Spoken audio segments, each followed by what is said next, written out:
Okay అమ్మా, అందరూ ఒకసారి లేచి నిలబడుకుంటారా? మనం అందరం కూడా స్వచ్ఛాంధ్ర ప్రతిజ్ఞ చేస్తున్నాం. కుడి చెయ్యి ముందర పెట్టుకొని అందరూ ఫాలో కావాలి. కుడి చెయ్యి ముందర పెట్టాలి. నేను చెప్పింది మీరందరూ కూడా గట్టిగా చెప్పాల్సిన అవసరం ఉంది. మనస్సాక్షిగా మనం ప్రతిజ్ఞ చేస్తున్నాం.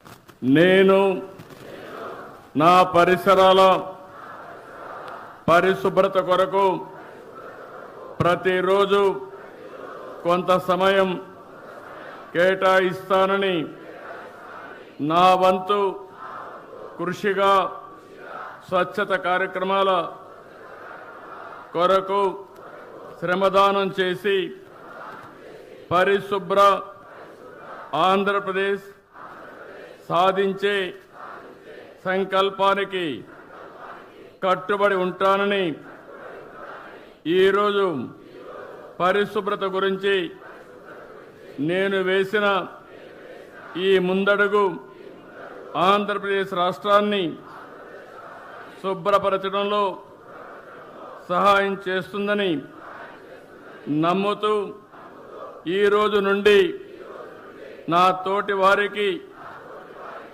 స్వచ్ఛమైన మరియు పచ్చదనం పెంపొందించేందుకు అలాగే గ్రీన్ ఎనర్జీపై అవగాహన కల్పించే దిశగా ప్రయత్నం చేస్తానని మన ఆంధ్రప్రదేశ్ను స్వచ్ఛాంధ్రప్రదేశ్గా తీర్చిదిద్దేటట్లు నా వంతు కృషి చేస్తానని ప్రమాణం చేస్తున్నాను.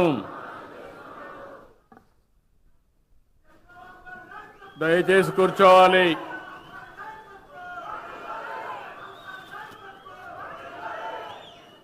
దయచేసి కూర్చోవాలి. ఈరోజు దయచేసి అందరూ కూర్చోవాలి. ఒక 10 నిమిషాలు. నేను వచ్చిన ఉద్దేశం కూడా మీకు అర్థం కావాల్సిన అవసరం ఉంది. అందుకే దయచేసి అందరూ కూర్చోవాలి. ఇప్పుడే మనమందరం కూడా ప్రతిజ్ఞ చేశాం.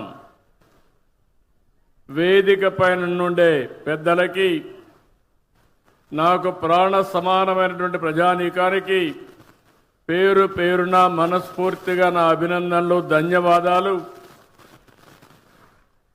ఈరోజు నేను వచ్చింది స్వచ్ఛ ఆంధ్ర, స్వర్ణ ఆంధ్ర దిశగా మనం ముందుకు పోవాలని చెప్పి అనుకుంటున్నాం.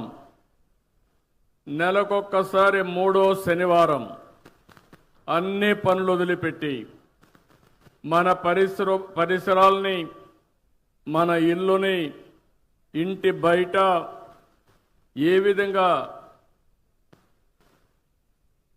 ఒక విధంగా చెప్పాలంటే చెత్త చెదారం ఉందో అవన్నీ చూసుకుని మనం అందరం కూడా దాన్ని ఏ విధంగా పరిశుభ్రంగా పెట్టాలనో పునరంకితం కావడానికి ఒకరోజు స్పెండ్ చేస్తున్నాం.